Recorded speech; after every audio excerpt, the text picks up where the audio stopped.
When I visited him at this hospital, he was in a critical condition. He was in the ICU, but the doctors said they had stabilized him and that he was improving. We have been in constant touch with the family, and on Sunday I got very good news that the situation had improved and that Daktari was actually on his way out of the ICU to the normal ward. He was chatting and, sharing quite some chat with those who visited him. But as of last night, we got word that the situation had deteriorated and we lost him just before midnight. People of Lugari, who are still in shock because Dr. Kibunguchy becomes the second former member of parliament of Lugari to lose his life in the last 2 weeks. Cyrus Jirongo, our brother, was the first. And we've not even buried Jirongo. We as the United Opposition have demanded the government clears the air. Here we get another blow of Kibunguchy leaving us. The family has explained to us what happened, the issues of food poisoning and the need for a post-mortem to be done. I think it's only in order that the hospital their wishes so that a post-mortem is done, and we do not just have the government pathologist here, but we have an independent pathologist for the family to ensure that everything is put to rest.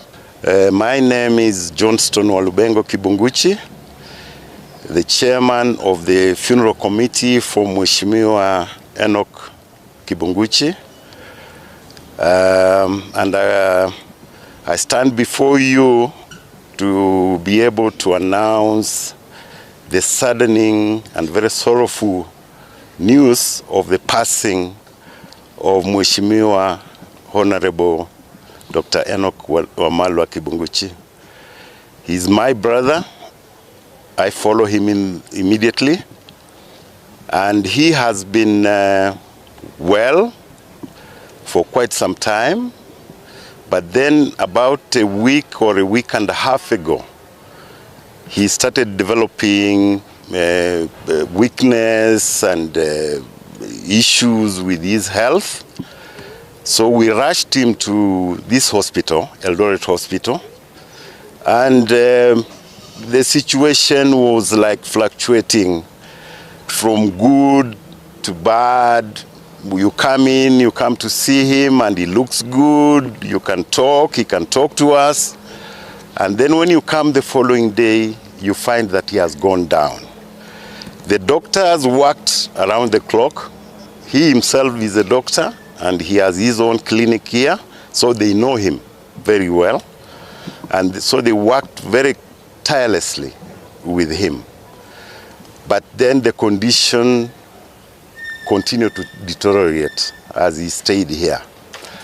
So we tried our level best, and yesterday it was so bad, so heavy on. They stopped even treating him with his blood clot situation because of the antibiotics that they were giving him for the infection. Then the lungs kept on failing, and then his kidneys kept on failing. The blood count, we have pumped in almost 3 or 4 or 5 pints of blood, but whenever they do the blood count, it's still down, and there's severe bleeding from the intestine. We do not believe, I strongly personally do not believe that that's a normal food poisoning, because it looks like whatever was happening was just very aggressive, and maybe it's a different substance that was introduced into my uncle's body that was giving us all these challenges. We even felt sorry for the doctors, because sometimes, they'll come and tell you they're dealing with 4 or 5 different things. They're dealing with, with failing kidneys. They're dealing with a blood clot that they can't find. They're dealing with intestinal bleeding in the stomach. They're dealing with the heart, breathing issues.